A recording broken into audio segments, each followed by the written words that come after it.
Yesterday I put out a video about my new Arsenal Strike 1 pistol.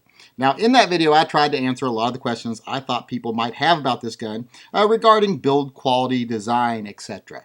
Now a lot of people asked me a bunch of questions I didn't cover, like, well, how's the trigger and how does it handle recoil, etc. Well, that video wasn't about that. That's a performance video that will come later. I haven't had this gun long enough to actually recommend how it works. Now I know that might sound odd to some of you, that someone doesn't tell you right away after having a gun for a day that it's the greatest gun ever or that it's an awesome gun, but I just don't like to do it that way. Now it'd be different if I was recommending toasters, but these are firearms. These are things that someone might use to defend their life, and I don't take recommending that lightly, and I'm definitely not going to do it on a gun that I've had just a week or two, especially not a gun that I've had like a day or two and I'm going to send back tomorrow.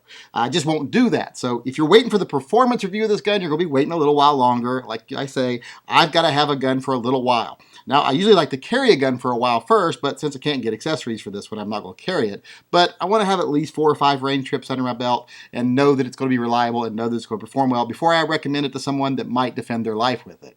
Now that being said, I tried to answer all the other questions I thought someone could come up with, and I thought I did a pretty good job. In fact, the video was 15 minutes, and don't worry, tonight's video is not going to be 15 minutes long. Even I can't bear to listen to myself talk for that long usually.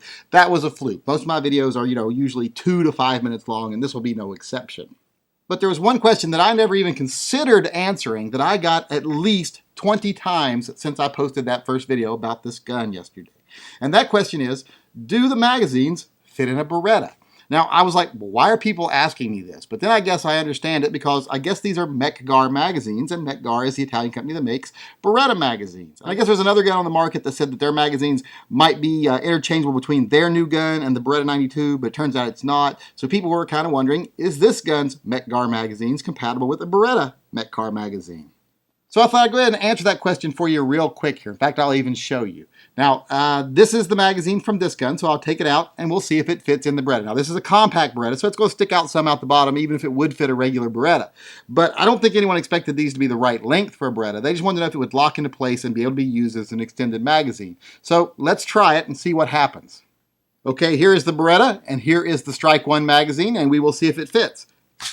Well, it does fit and it does lock into place, but that's deceptive. You could not run this magazine in this gun, and I'll show you why. Can you see the magazine down in there? Look how far below the feed lip it is right there. It is a good 1/2 inch to 3/4 of an inch below where the magazine would need to be for the bullets to feed into the chamber.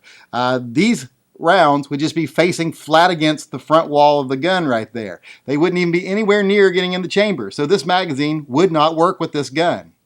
Now these magazines, even though they're different lengths, do have very similar shapes. They both have that diamond cut in them. They have the same tapered tops. I mean, they're mec-gar magazines, so they're very similar. But there's one main difference between this magazine and this magazine. And that difference is the bore axis. This gun has such a low bore axis that once the magazine is locked into place here, it doesn't have very far to go from where the magazine catch traditionally is behind the trigger to the barrel. So the feed part of the barrel is right here, so the magazine has less space above where it catches the magazine catch and where the rounds actually sit. So the magazine is much shorter at the top. So like I showed you, you can stick them in a Beretta, but you can't use them in a Beretta. So I hope that answers everyone's question about whether the mec-gar magazine in the Strike 1 here are compatible with the Beretta 92, because they are not.